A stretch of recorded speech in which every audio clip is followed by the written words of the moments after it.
المسلمون اتقوا الله حق تقاته ولا تموتن إلا وأنتم مسلمون. وقال الله تعالى في القرآن العزيز أعوذ بالله من الشيطان الرجيم يا أيها الذين آمنوا اتقوا الله حق تقاته ولا تموتن إلا وأنتم مسlimun. Sadaqallahul adzim. Sidang jamaah salat Idul Fitri yang dimuliakan Allah, sudah sunatullah dalam kehidupan ini ada pertemuan dan ada perpisahan, ada yang datang dan ada yang pergi. Itulah yang terjadi dengan bulan suci Ramadan yang kita cintai, yang kita rindukan. Dia datang dan dia telah pergi sejak munculnya hilal 1 Syawal. Ramadan pergi, tapi dia akan kembali.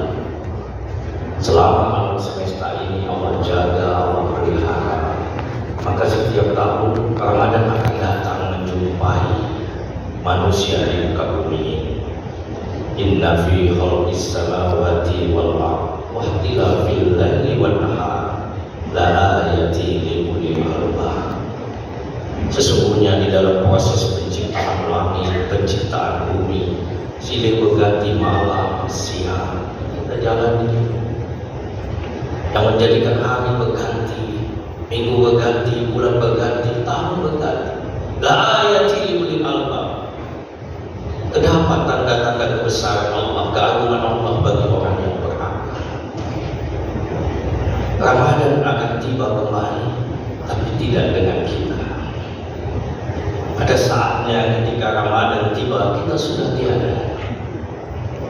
Kalau Allah menakdirkan bahwa kita hidup ini ketemu 60 kali Ramadan, dan umur kita hari ini 59 tahun, maka kita hanya punya satu kesempatan lagi berjumpa dengan Ramadan. Kalau Allah takdirkan kita ketemu Ramadan hanya 40 kali, dan sekarang umur kita 40 tahun, maka ini Ramadan terakhir dalam hidup kita, dan kita tak akan jumpa lagi dengan Ramadan. Tapi Ramadan, dia adalah tahun yang agung, sehingga Rasulullah menyambutnya dengan ungkapan kemuliaan marhaban ya Ramadan. Karena Ramadan ini hidup bersama kita, dia merekam apa yang kita lakukan terhadapnya. Yakinlah, ketika kita memuliakan tamu-tamu kita ini selama bersama kita, maka kelak dan di akhirat wasa Ramadan dan Al-Quran menurut hadis sahih, dia akan datang menghadap Allah, meminta izin memberi syafaat kepada mereka-mereka yang memuliakannya. Mudah-mudahan kita semua termasuk orang yang akan mendapatkan syafaat Allah melalui kemuliaan terhadap Ramadan dan Al-Quran yang selalu kita baca. Amin ya rabbal alamin. Ma'asyiral muslimin rahimakumullah. Ramadan tiba diawali dengan sebuah hilal kecil. Hari demi hari Ramadan kita jalani sampai kemudian amal hilal purnama, menandakan bahwa Ramadan sudah setengah perjalanan. Kemudian perlahan purnama itu redup, dan akhirnya pada malam kemarin dia hilang dan diganti dengan bulan baru. Orang bijak, para ulama mengingatkan kita, perjalanan hilal, perjalanan bulan, itulah sebenarnya tamsil kehidupan kita. Kita semua mengalami hidup dengan awal, perlahan. Ada di antara kita sekarang ini yang sedang menuju kepada purnama, tapi ada di antara kita yang sedang berada di purnama, bercahaya, disanjung dan dipuji. Tapi ada di antara kita yang purnamanya sudah redup. Tapi yakinlah, kita semua tidak selamanya berada di puncak cahaya purnama. Kita akan pensiun, kita akan tua, kita akan lemah, kita akan sakit, dan akhirnya kita akan menghadap Allah. Dalam sebuah hadis Rasulullah mengingatkan ada 99 penyebab kematian. Kalaulah dari 99 penyebab kematian itu tidak ada satu pun yang menyentuh kita, tapi Rasulullah mengingatkan ada satu yang tidak mungkin dihindari oleh siapapun, yaitu usia. Jamaah, karena itu mari kita bangun kesadaran bahwa hidup kita di dunia ini tidak selamanya. Seorang sahabat bernama Abdullah bin Umar, putra Umar bin Khattab. Dia seorang remaja, dipegang pundaknya oleh Rasulullah, dan ini dia ceritakan kemudian dalam sebuah hadis bahwa suatu saat Rasulullah memegang pundaknya, lalu Rasulullah berpesan, wahai Abdullah, hiduplah kamu seakan-akan kamu seorang musafir. Hiduplah kamu seakan-akan kamu seorang pengembara. Karena memang hakikat hidup kita ini sementara. Kita adalah musafir yang sedang menuju kampung halaman. Jemaah yang dimuliakan oleh Allah, siapapun yang jadi musafir, dia tahu bahwa apa yang dia bawa sebenarnya. Dan banyak musafir yang tersesat, sehingga ketika harus berangkat ke tempat tujuan, dia tidak siap. Karena itu hadir Ramadan seakan-akan memanggil semua musafir, kembalilah kamu untuk introspeksi. Ramadan seakan-akan adalah point center, tempat berhenti untuk melihat sekali kembali map kita, untuk melihat peta kita. Apakah kita tersesat atau kita sedang menuju arah yang benar? Ramadan membimbing kita ke sana untuk kita kembali agar kita pulang kepada Allah dengan menemukan tempat kita yang tepat, yaitu surga Allah. Dan ini yang selalu kita minta di dalam Ramadan yang kita lalui. Ya Allah, berilah kami surga. Allahumma inna as'alukal jannah wa a'udzubika minan nar.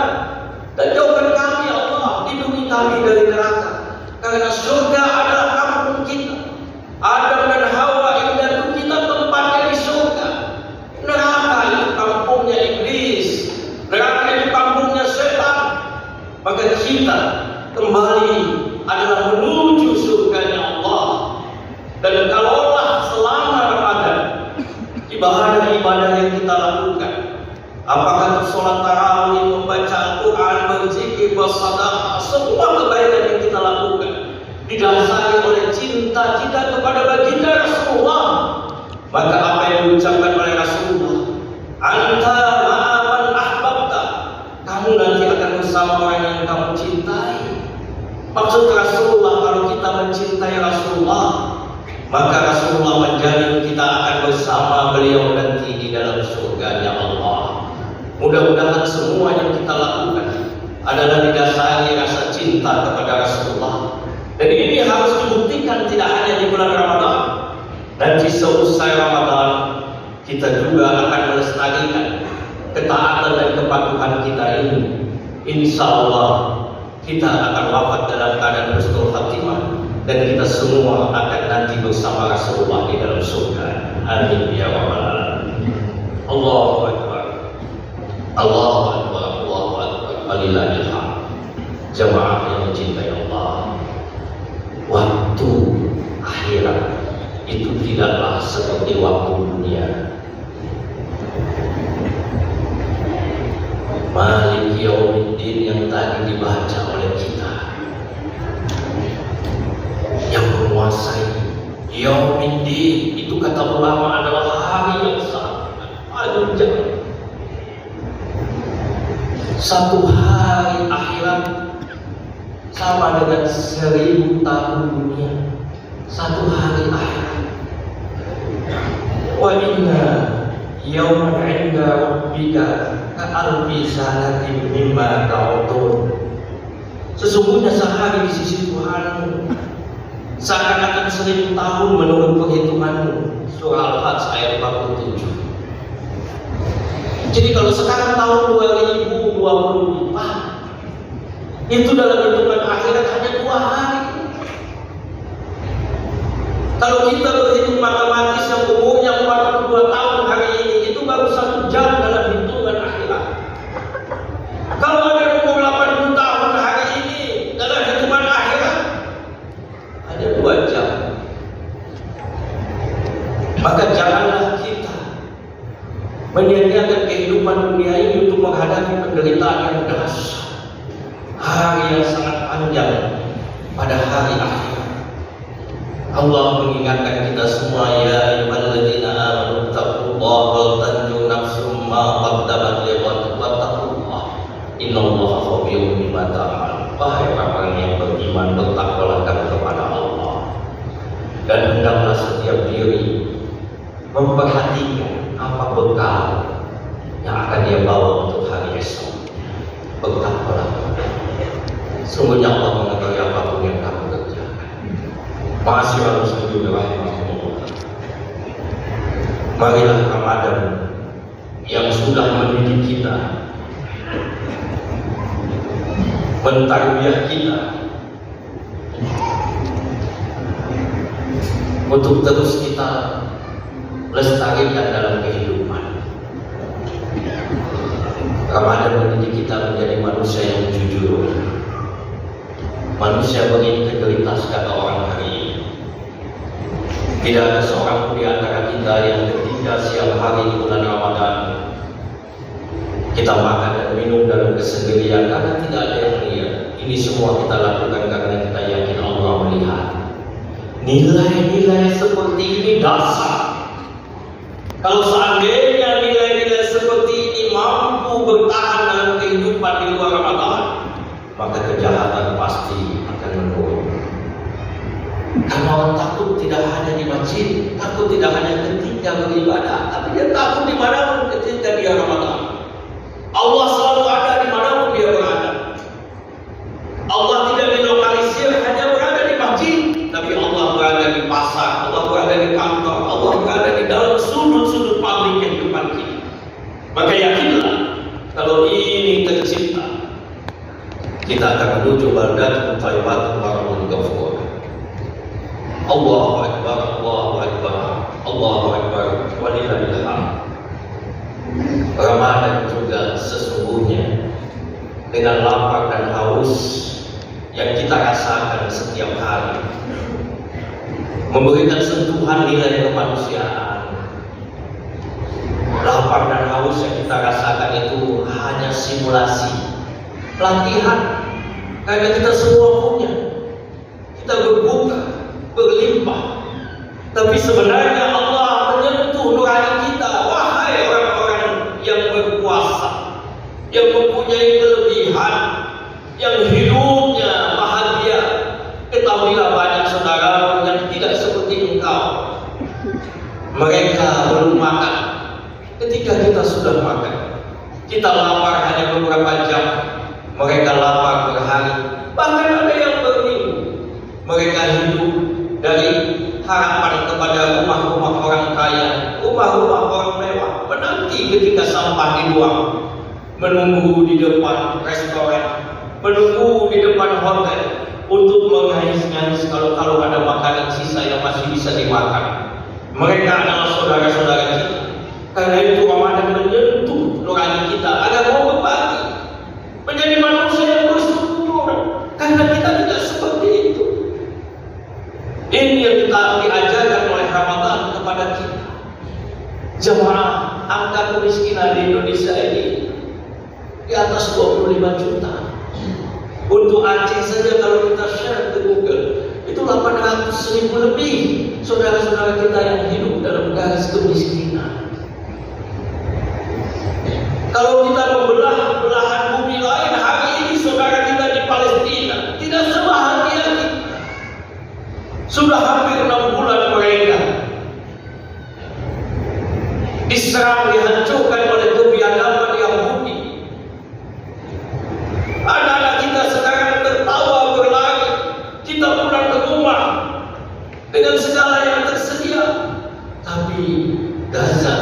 hancur luluh dengan sisa puing-puing. Kalaupun ada anak-anak yang hidup dan bermain, sebagian tubuhnya luka bakar. Tidak sedikit di antara mereka yang cacat. 35.000 lebih kematian akibat kebiadaban Yahudi. Ini yang disentuh oleh Ramadan kepada kita. Ramadan mengajarkan kita bahwa hidup di dunia sementara, apapun yang kita miliki hanyalah titipan Allah. Karena itu jamaah yang dicintai Allah, jangan sampai ada orang di sekitar kita dalam sedih dan derita saat seperti ini. Alhamdulillah banyak masjid yang menyelenggarakan santunan anak-anak yatim. Karena Rasulullah ketika beliau keluar dari rumah untuk melaksanakan sholat Id, pernah melihat anak-anak sedang bermain. Tapi ada seorang anak yang dia terduduk, dia menangis terseduh, bergoncang tubuhnya, dia terisak. Maka Nabi mendekatinya sambil mengusap kepalanya, bertanya, "Kenapa engkau menangis? Bukankah teman-temanmu semua bermain dan berlari?" Anak itu menjawab, "Ayahku sudah tiada. Ayahku ikut berjuang dengan Rasulullah dan dia sahih di medan perang. Ibuku saat ini sudah kawin lagi. Ayah tiriku mengusirku. Aku sedih karena aku tak punya apa-apa hari ini, sementara temanku berbaju baru, mereka mempunyai mainan dan makanan." Rasulullah memeluknya. Lalu Rasulullah mencium ubun-ubunnya sambil berkata, "Maukah engkau menjadi adiknya Fatimah, menjadi putri dari Aisyah, dan aku akan menjadi ayahdamu?" Dia terkejut, rupanya Rasulullah yang memeluknya. Lalu dia menatap wajah Rasulullah. Rasulullah menciumnya dan membawanya pulang, memberinya pakaian yang layak, sehingga dia bisa bermain sebagaimana teman-temannya yang lain. Ma'asyiral muslimin rahimakumullah, jangan sampai ada di antara saudara kita, orang-orang dekat kita, ketika kita dalam kebahagiaan, mereka dalam derita. Maka marilah kita terus berbagi. Perintah zakat yang Allah telah tetapkan itu sejak awal Islam, sejak di Mekah. Perintah salat dan zakat itu sejak Nabi ada di Mekah. Karena itu aqimus salat wa atuz zakat. Dan Nabi menyelesaikan persoalan umat itu lewat zakat, infak, sedekah. Dan ini yang membuat Yahudi juga beranjak. Dan Ramadan adalah tempat berkumpulnya ibadah sholat. Dan Ramadan adalah tempat di mana kita mengeluarkan zakat, infak, sedekah. Dan itu pilihan kaum muslimin. Mereka biasanya memilih status untuk berzakat itu adalah di bulan Ramadan. Terkejut kita ketika membaca penelitian BRIN, Badan Riset dan Inovasi Nasional, bahwa ternyata dalam hasil riset tahun 2023 potensi zakat di Indonesia 327 triliun, angka yang fantastis, raksasa yang tidur. Kalau ini bangkit, ekonomi umat Islam akan bisa kita bantu dan kita selesaikan. Sayangnya hasil riset ini mengatakan dari 327 triliun itu hanya 10% realisasinya, sekitar 20 triliun. Tapi ini catatan lembaga resmi zakat. Saya sangat yakin bisa jadi 100 triliun lebih, karena sebagian kita mungkin membayar tidak lewat lembaga. Dan itu diintrospeksi bagi lembaga pengelola zakat. Sebenarnya lembaga pengelola zakat adalah meneruskan tugas kerasulan, meneruskan tugas kerasulan, karena Rasulullah adalah adil zakat. Maka badan-badan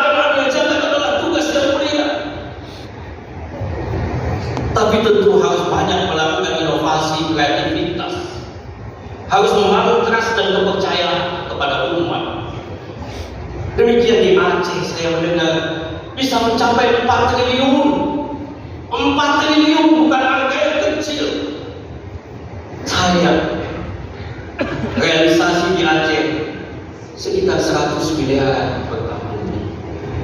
Ini menjadi PR besar bagi pengelola zakat, para ulama, dan juga tentu para umara untuk memikirkan ini semua. Allahu Akbar, Allahu Akbar, Allahu Akbar, walillahil hamd. Jamaah salat Idul Fitri yang dicintai Allah, apa yang bisa kita simpulkan dari kehadiran Ramadan dalam kehidupan kita? Ramadan sebenarnya mendidik kita untuk berubah, Ramadan mendidik kita untuk melakukan perubahan. Perubahan itu sebuah keniscayaan. Di dalam kehidupan di dunia ini ada tamsil yang mungkin bisa menjadi renungan, tafakur, ikhtibar kita bersama, yaitu tentang bulan. Bulan, siapa yang tidak kenal bulan? Bulan adalah makhluk yang menjijikkan. Ibu-ibu beli sayur, bolong daunnya, ulat yang kerja. Buah dibelah, busuk, ulat yang kerja.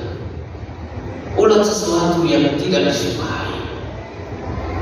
Makanannya dari hal-hal yang kotor. Tapi ketika ulat berpuasa, dalam makna puasanya dunia ulat, mereka masuk dalam sebuah kepompong. Beberapa lama mereka di sana, terjadi perubahan. Ketika selesai proses puasanya, namanya bukan ulat lagi, tapi namanya kupu-kupu. Tidak ada orang yang tidak suka kupu-kupu. Bahkan ada lagunya tentang kupu-kupu. Orang yang berpuasa dengan benar, dia ketika selesai puasa namanya bertambah sebagai hamba yang muttaqin, orang yang bertakwa. Makanannya tidak lagi yang kotor. Kupu-kupu dia mencari makanan sari-sari daripada bunga, madu-madu, makanan-makanan yang bermanfaat dan indah. Pekerjaannya tidak lagi merusak. Kupu-kupu membantu bagaimana pohon-pohon dikawinkan sehingga berbuah. Dia tidak lagi jalan di tanah, dia tidak lagi jalan melata, dia terbang membumbung tinggi, seakan-akan menatap masa depan penuh harapan. Begitulah tamsil orang yang sukses dalam puasa. Jemaah yang dicintai Allah, ada satu binatang yang juga berpuasa, namanya ular. Ular itu berpuasa untuk mengganti bajunya. Ular itu berjalan melata di tanah. Hidupnya menakutkan. Makanannya yang haram. Dia memakan ayam, bebek. Kemudian dia berpuasa. Dia mengganti bajunya. Selesai dia mengganti baju, namanya tetap ular, tidak berubah. Jalannya tetap melata, membuat orang takut. Makanannya tetap yang haram. Perubahan seperti ini bukanlah perubahan yang kita harapkan. Karena itu seorang ulama, Abdul Hamid Al-Makki Asy-Syafi'i, beliau berpesan, bukanlah disebut hari Id, Hari Raya Idul Fitri, bagi orang yang mengenakan pakaian baru. Bukanlah disebut hari Id bagi orang yang memakai pakaian indah dan baru. Hari Id sesungguhnya adalah ketika ketaatan seseorang meningkat. Setiap setiap hari ketika ia tidak melakukan maksiat, maka itu adalah hari Id, hari kemenangan. Jemaah yang dicintai oleh Allah, mari kita raih hari kemenangan ini. Ketika para sahabat saling berjumpa, dalam sebuah hadis mereka menceritakan, kami saling berdoa, taqabbalallahu minna wa minkum. Itulah ucapan orang yang saling berjumpa, baik di dalam Idul Fitri maupun Idul Adha. Doa, taqabbalallahu minna wa minkum. Semoga Allah menerima amal ibadah kita, amal ibadah saya dan amal ibadah Anda. Minal aidin wal faizin. Ini tidak dikenal di dalam riwayat hadis, tapi para ulama menyatakan makna ucapan ini sangat baik, dan ini hanya ada di Indonesia. Ini doa minal aidin wal faizin, mendoakan selamat kita kembali kemana? Kembali kepada kemenangan. Faiz, kita kembali kepada keberuntungan. Ashabul jannah humul faizun. Penghuni surga itu adalah mereka orang-orang yang beruntung. Minal aidin wal faizin. Tadi malam saya jumpa dengan anak-anak kecil. Saya adakan kuis. Siapa tahu arti minal aidin wal faizin? Seorang anak dengan gagah katakan, saya Ustaz. Mohon maaf lahir dan batin, kata dia. Jadi rupanya bukan hanya anak kecil, termasuk banyak di antara kita menganggap minal aidin wal faizin itu artinya mohon maaf lahir dan batin. Mohon maaf lahir dan batin soal lain. Jadi ada 3 ucapan di dalam kita berinteraksi. Taqabbalallahu minna wa minkum adalah doa yang biasa diucapkan untuk bermohon kepada Allah diterima amal ibadah kita. Minal aidin wal faizin adalah doa bahwa kita adalah orang yang menang, orang yang sukses. Mohon maaf lahir dan batin adalah bahasa kita untuk menyatakan kerelaan untuk saling bermaafan. Mudah-mudahan Idul Fitri betul-betul mengembalikan kita semua kepada kesucian, kepada fitrah kita kembali. Barakallahu li wa lakum